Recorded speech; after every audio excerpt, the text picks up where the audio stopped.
मी DM शिनगर.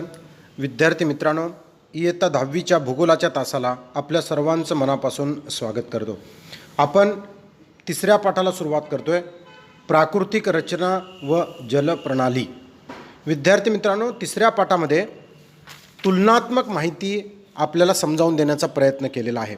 भारताचा प्राकृतिक भूगोल आणि ब्राझीलचा प्राकृतिक भूगोल आपण समजावून घेतला तर तुलनात्मकदृष्ट्या दोन्ही देशामध्ये प्राकृतिक स्थिती किती भिन्न आहे, दोन्ही देशातला हवामान कसं आहे, वेगळं आहे, पाण्याची जलप्रणाली कशी वेगळी आहे, हे समजावून सांगण्याचा प्रयत्न आपल्याला केलेला आहे.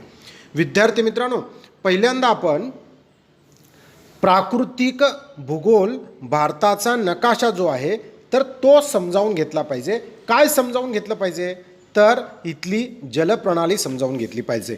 म्हणजे नद्या कुठल्या पश्चिम वाहिनी नद्या आहेत, कोणत्या पूर्व वाहिनी नद्या आहेत, कोणत्या नद्या कोणत्या समुद्राला जाऊन मिळतात, त्याच्यानंतर भारताच्या सीमेला लागून कोणकोणते सरोवरं आहेत, भारताचा सागर कोणकोणते आहेत, महासागर कोणत्या कोणत्या आहेत, पर्वतरांगा कोणकोणत्या आहेत, कोणती पर्वतरांग कुठून सुरुवात होते आणि कुठं संपते, हे सगळं आपल्याला सखल मैदानी प्रदेश कोणते आहेत, निलगिरी पर्वत कुठं आहे, सह्याद्रीच्या पर्वतरांगा कुठून सुरू होतात, विंध्य पर्वत नद्यांचा खोरं कोणकोणता आहे, जलविभाजन कशा पद्धतीनं होतं, भारतात 6000 मीटरपेक्षा जास्त उंच असलेला प्रदेश कोणत्या दिशेला आहे, द्वीपकल्पावरील दक्षिण वाहिनी नदी कोणकोणत्या भागात आहे, गडद हिरव्या रंगाने दाखवलेले उत्तरेकडील भूमी कोणत्या भागामध्ये आहे, आरवली पर्वत छोटा नागपूरचा पठार कोणत्या दरम्यान आहे, असा भौगोलिक भारताचा नकाशा जो आहे तर तो पहिल्यांदा आपल्याला समजावून घ्यायचा आहे. का समजावून घ्यायचा आहे? जो नकाशा दिलेला आहे पुस्तकामध्ये तो पहिल्यांदा त्याचं वाचन केलं पाहिजे. शांतपणे डोळे उघडे ठेवून स्मरण करत त्याचं वाचन केलं पाहिजे आणि त्याच्या आधारावरच आकृती क्रमांक 3.1च्या आधारे काही प्रश्न विचारलेले आहेत. त्या प्रश्नांची आपण थोडीशी चर्चा करूया. या भारताच्या प्राकृतिक आणि जलप्रणालीचा नकाशाचा जर आपण अभ्यास केला तर सहजपणे ही विचारलेली प्रश्न जे आहेत त्या प्रश्नांचं उत्तर आपल्याला देता येऊ शकतं.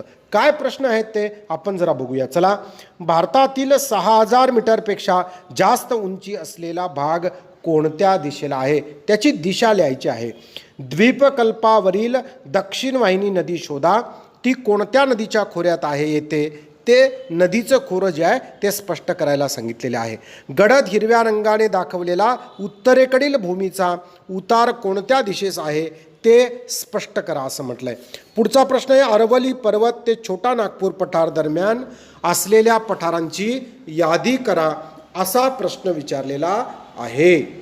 पुढचा प्रश्न आहे, पूर्व घाटातील शिखरांची नावे सांगा.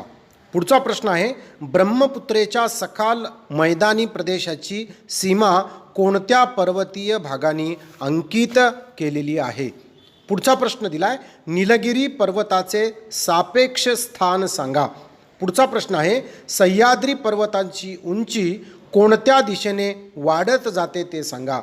पुढचा प्रश्न आहे, विंध्य पर्वत कोणत्या नदी खोऱ्याचा जलविभाजक आहे ते सांगा. या प्रश्नांची उत्तरं मी जसं मागे सांगितलं, भारताचा प्राकृतिक भूगोलाचा नकाशा आणि जलप्रणाली जर आपण नकाशाच्या आधारे समजावून घेतली तर त्याच्या आधारावर हे सहज उत्तरं देता येतील. कारण जलप्रणाली भारतातली समजावून घेताना ही प्रश्नांची पूर्वपीठिका आहे. हे जर समजावून घेतलं आपण तर आपल्याला अत्यंत सोपं जातं. बघा, आकृती 3.2 पाहून खालील प्रश्नांची उत्तरे लिहा असं म्हटलंय. आकृती 3.2 मध्ये कोणता नकाशा दिला आहे तर ब्राझीलचा प्राकृतिक नकाशा दिलेला आहे आणि सागर कोणते आहेत, महासागर कोणते आहेत हे दिलेलं आहे. चला तर थोडी चर्चा करूया आपण. गियानाची उच्चभूमी आहे, त्याच्यानंतर अमेझॉन नदीचे खोरे आहे, पॅन्टनाल आहे, ब्राझिलिया आहे, ब्राझिलियाची उच्चभूमी आहे, दक्षिण अटलांटिक महासागर या देशाला लागून आहे, पॅराग्वे, अर्जेंटिना, उरुग्वे हे शेजारचे देश असलेले आपल्या लक्षात येतात. त्याचबरोबर उत्तर अटलांटिक महासागर पण एका बाजूला लागून आहे. फ्रेंच गियाना, सुरिनाम, गियाना, व्हेनेझुएला हे सर्व देश या देशाला लागून येतात. कोलंबिया या देशाला लागून येतो, पेरू या देशाला लागून येतो. बोलिव्हिया या देशाला लागून येतो. असे लागूनचे प्रदेश आहेत. कोणकोणत्या नद्या आहेत? साताराचा जापुरा नदी आहे, पुरुष नदी आहे, जियो नदी आहे, ॲमेझॉनची नदी आहे, मोराजी बेट आहे या देशामध्ये, जिंगू नदी आहे. या सगळ्या नद्या या ब्राझीलच्या प्राकृतिक जलवाहिन्या असलेल्या आपल्या लक्षात येतात. आणि म्हणून असा जलवाहिनीचा दलदलीचा प्रदेश या भागामध्ये सुद्धा काही आहे, तो आपल्याला समजावून घ्यायचा. आणि कोणते प्रश्न विचारलेले आहेत बघा. अमेझॉन नदीच्या नदी खोऱ्याच्या उंचीची कक्षा सांगा असं म्हटलं आहे. पुढचा प्रश्न विचारला आहे, अमेझॉनचे खोरे कोणत्या दोन उच्चभूमीच्या दरम्यान आहे.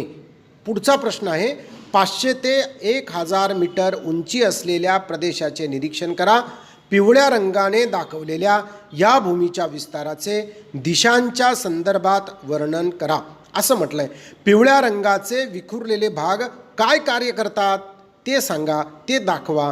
अमेझॉनच्या खोऱ्याशिवाय इतरत्र 200 मीटरपेक्षा कमी असलेला भूप्रदेश सांगा असं म्हटलं आहे. 200 ते 500 मीटर उंची असलेल्या व ज्यातून अमेझॉनच्या अनेक उपनद्या वाहत आहेत अशा पठारी भागांचे वर्णन तुमच्या शब्दात करा असं म्हटलं आहे. मी ब्राझीलचा प्राकृतिक भूगोल जो आहे, साधारणतः जलप्रणाली जी आहे ही सांगण्याचा प्रयत्न तुम्हाला केला. तुम्ही नकाशाचं, भारताच्या आणि ब्राझीलच्या दोन्ही नकाशाचं शांतपणे निरीक्षण करा. जलप्रणाली समजावून घ्या, नदींचे खोरे समजावून घ्या, सागर उपसागर समजावून घ्या आणि त्या देशाला लागून असलेले शेजारचे देश पहा आणि या प्रश्नांची उत्तरं लिहा. धन्यवाद. थँक्यू.